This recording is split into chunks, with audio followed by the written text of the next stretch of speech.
Hello, and it's Lewis here again with another article, one of my own this time. It's called How to Make Your Wish Count. It's a follow-on article from the previous one, If You Don't Ask, Then You Don't Get. So here is how to make your wish count. We are all told at some point to be careful what you wish for, which is some sound advice. I challenge you, though, to take it one step further and say be careful how you wish. How do you ask for what you want? Do you even know what you want? If not, then you fall into a huge chunk of the Earth's population that is most probably in the same situation. However, the majority of people could tell me exactly what they don't want quite easily. Try it now. I bet I don't want to be fat, I don't want to be in this awful job, etc. These don't wants are more harm than good, and I will explain why. I'm going to share some of the techniques that will make your wishes count. This article will make more sense if you read If You Don't Ask, That You Don't Get, which explains in depth why, if done correctly, your wishes will come true. And that can also be found on my website at www.childtherapysouth.london.nlp4kids.org. Under the article section, you can find that there.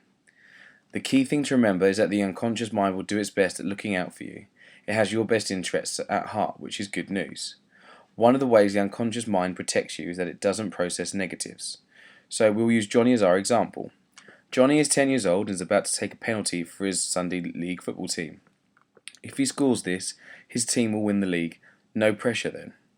Johnny's enthusiastic dad is shouting words of encouragement from the sideline, as you see most dads doing at these kind of events. Just as Johnny sets the ball down on the spot, takes a few steps back, he hears his dad in the background say, "Don't miss this, Johnny. Don't hit it over the bar." Just what poor Johnny needs. As we know, a person's unconscious doesn't process the negatives. So if we dissect what Dad just said, this is what little Johnny's unconscious heard. "Miss this, Johnny. Hit it over the bar." Suddenly, not as useful as Dad first thought. Guess what? Johnny did miss, and he did hit the ball over the bar. Now, if we also take note of something else that Johnny does when Dad says this, you'll see why his chance of missing the penalty increased. When Dad said his not so great words of encouragement, Johnny's unconscious translated that without the negatives. He then makes a picture of himself hitting it over the bar. This visualization makes Johnny's neurons in his brain form neurological pathways or patterns to hit that ball over the bar. So when Johnny comes to do it back outside of himself in the real world, his brain will follow the pattern that has just been created of hitting it over the bar, as it's the only path for the neurons to go down. It's also worth saying that the more realistic the visualization, the stronger the pattern is. Some of the world's most famous athletes and sports personalities use this method of visualization to be able to perform at their best. Notably amongst athletes, when the visualization therapy is done properly and they fully engage the realism of their imagination, their muscles will twitch and react the same way as if they were actually doing the movement in real life, therefore enabling a process called muscle memory, which is a really good thing for an athlete if you didn't know, which works similarly to the neurological pathways in that once created, the muscle will move down this path unconsciously. Now, in the Olympics, they spoke a lot about the visualization and the psych up towards before performing for these athletes, and visualization plays a big, big part. Now, a way to visually demonstrate how the unconscious doesn't process negatives is if I were to say to you now, don't think of the Queen of England right now. Now, be honest, did any of you picture the Queen of England, a picture of her pop into your mind? If so, keep the negatives, don't, can'ts, won'ts, etc. all out of your wishes. Hence, be careful what you wish for. The second thing to remember when making your wish is to say it like you mean it. At the very least, act as if you mean it. This is important as it will reinforce any visualization you may already have or start to create one.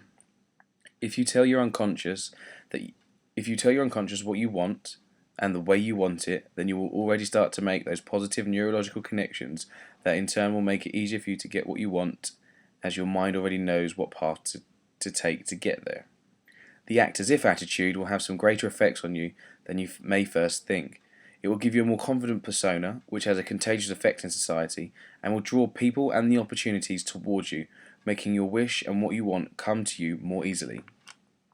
The last tip I have for you is that repetition is the key to all change.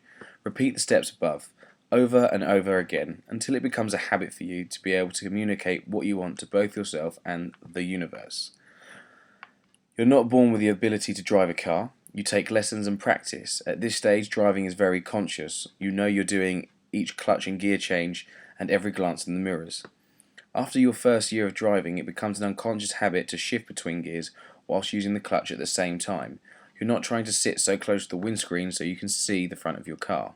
You learn and adapt the instinct of knowing the size of your car, all through repetition and practice. The same goes for this. To round up how to make your wish count. The unconscious doesn't process negatives, so use what we call clean language. Focus on what you do want rather than what you don't want. Go towards your wish instead of away from what you don't want. Act as if. This will reinforce your neurological patterns and give you an aura that will draw and attract people and opportunities to you. Repeat all the above. Repeat until this process becomes a habit for you. Things will begin to take shape, just maybe not in your time frame. And finally, read the article "If you don't ask, then you don't get" that I mentioned earlier. These two articles are practically married. They go together like peanut butter and jam. Now, to be able to know how to wish and how to ask for what you really want from my previous article, you can now be responsible for manifesting your own results rather than waiting for someone else to come along and give it to you, which could take years. It's time to step up, get what's yours, and make it happen. Thank you very much.